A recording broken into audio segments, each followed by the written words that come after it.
5-minute fresh start. I'm in Romans 13, verse 1. It says, "Let every soul be subject to the governing authority, for there's no authority except from God, and all authorities that exist are appointed by God. Therefore, whoever resists the authority resists the ordinance of God, and those who resist will bring judgment on themselves. For the rulers are not a terror to good works, but to evil." Do you want to be unafraid of the authority?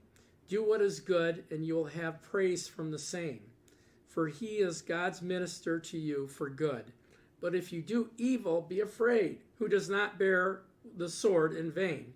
For he is God's minister and avenger to execute wrath on him who practices evil. Therefore you must be subject, not only because of the wrath, but also for conscience sake. For because of this you also pay taxes. For you are God's ministers, attend continually to this very thing.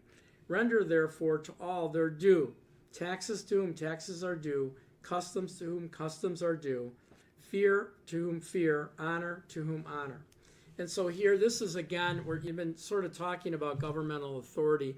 You have to understand, this was written under a hostile government. By the time we get to the book of Romans, Jesus has been resurrected, ascended, and the church is now moving. It's after Cornelius, and so the Gentiles are clearly coming into the church.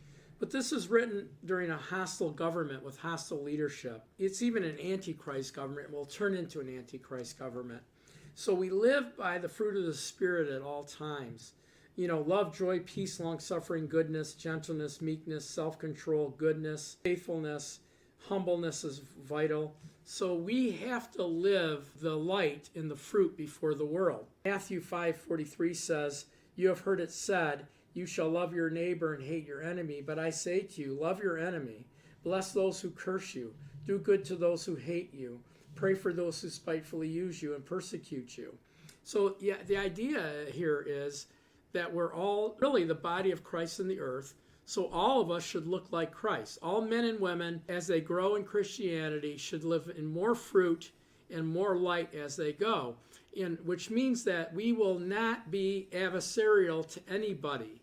Jesus didn't pray for 12 legions of angels to deliver him. We shouldn't look for physical deliverance through the sword or the gun. We should look to God to replace our leaders. I believe that we just had a move of that in our nation with Joe Biden sent packing and Donald Trump taking authority. But at some point in the future, we may have an election where we do make a mistake again. It's not, a lot of times it's not us. But when you look at what the Bible's saying here, is that we should be submissive to governmental authority. We have the privilege here in our country of placing those in authority. So I think one of the biggest things that I should get across to you in this blog is that you should vote. Because any Christian who doesn't vote because he thinks his vote's not worth it is wrong. You're wrong. Our vote counts. And the more of us that vote, the more people that will lead us into righteousness will take office. Anyway, thanks for watching today. Please share this. Follow us if you're not. Make a comment.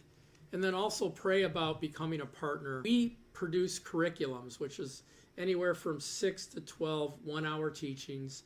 And then we write a workbook to go with it so that there's 5 daily devotions and a working area for the video.